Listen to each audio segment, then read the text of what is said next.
Welcome to the Slop Temple. We pray this video helps. In this video, I will show how to open your Honda Civic key fob. First, find the small release button on the side of the fob. Press this button firmly and then pull out the emergency key blade.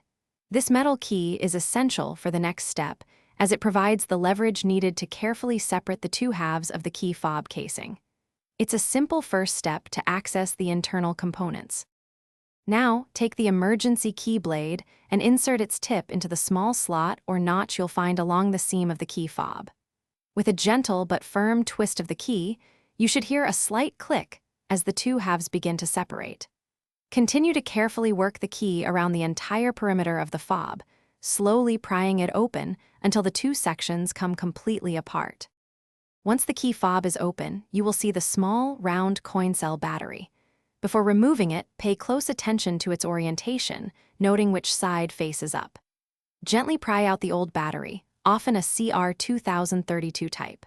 Then, insert a brand new CR2032 battery, ensuring the positive side, usually marked with a plus sign, faces upwards, just like the old one. To reassemble your key fob, carefully align the two halves of the casing. Make sure all the internal components are properly seated before gently pressing the halves together. You should hear a satisfying click as they snap securely into place.